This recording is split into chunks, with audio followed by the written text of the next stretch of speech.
एक मध्यम परिवार की लड़की थी, लेकिन उसकी भाभी शिवानी एक बड़े घर की बेटी। शिवानी की शादी अभिषेक से लव मैरिज थी।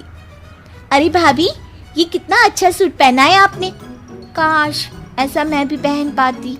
अरे क्यों नहीं रीना, वैसे भी तुम्हारा और मेरा नाप तो एक ही है, जब मन करे पहन लेना। भाभी, आपको आपके पापा ने कितने अच्छे कपड़े गहने दिए हैं। मैं उनकी इकलौती बेटी जो हूँ। बेटी तो मैं भी इकलौती हूँ, लेकिन क्या करे, पापा है नहीं, पता नहीं कैसे होगी मेरी शादी। तभी वहाँ शिवानी की सास आ जाती है।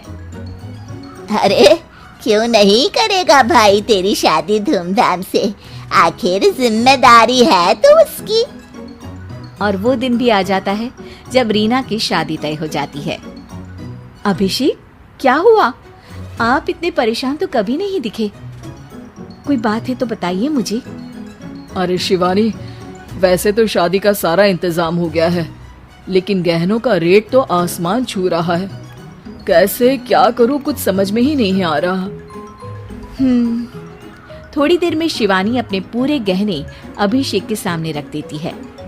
ये लीजिए, गहनों का इंतजाम भी हो गया। अरे नहीं नहीं शिवानी, मैं ये गहने किसी हालत में भी नहीं ले सकता। ये तुम्हारे पिता ने तुम्हें दिया था और तुम हो कि। तभी वहाँ सास आ जाती है। अरे तो क्या हुआ, इसकी तो हो गई ना शादी, अब किसे दिखाने हैं इसने गहने। सास गहनों का डिब्बा शिवानी के हाथ से लेकर वहाँ से चली जाती है। रीना की शादी धूमधाम से होती है और अब वो बड़े घर की बहू बन जाती है। वहीं रीना की शादी के बाद शिवानी और अभिषेक उसकी शादी के कर्जों से डूब जाते हैं। मैं सोच रही हूँ नौकरी करनी शुरू कर दूँ, वैसे भी पढ़ी लिखी हूँ, आपकी थोड़ी मदद भी हो जाएगी। वैसे शिवानी, कुछ दिन कर लो तो अच्छा ही होगा, क्योंकि जरूरत भी है। अब शिवानी भी नौकरी करने लगती है और घर खर्चे में अभिषेक का हाथ बटाती है।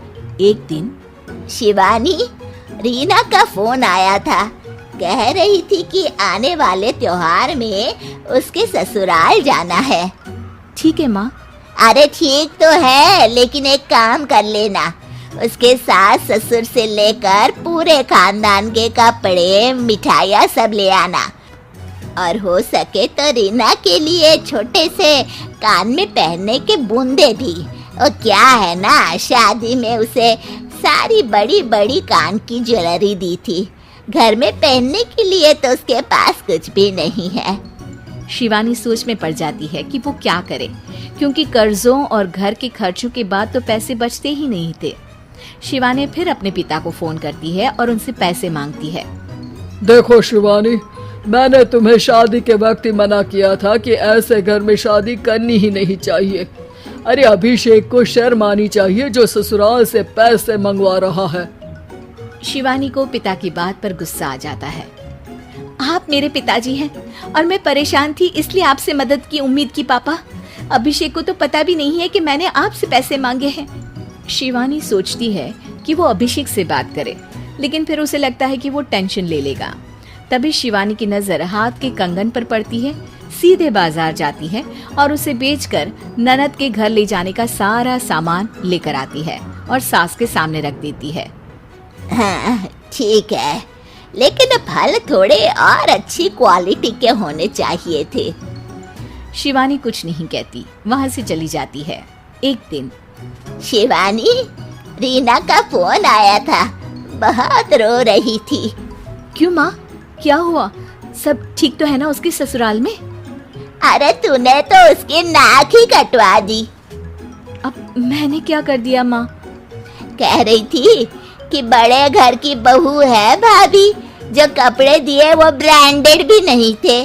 तू तो जानती है ना उन लोगों का पहनावा कितना अच्छा है। तू तो मेरी बेटी का भला कभी सोचती नहीं। हाय भगवान, अरे बड़े घर की बहू है, इसी बात की जलन है ना तुझे, लेकिन याद रख मेरी बेटी का सोचने के लिए भगवान है, तुम लोग कभी उसका बुरा नहीं कर पाओगे। अब शिवानी के मन में सवाल था कि क्या ईश्वर सिर्फ रीना के साथ है उसके साथ नहीं, लेकिन उसे सुकून था कि वो अभिषेक के साथ उसकी जिम्मेदारियों को निभाने में बराबरी की हकदार है। शिवानी वहां से चली जाती है।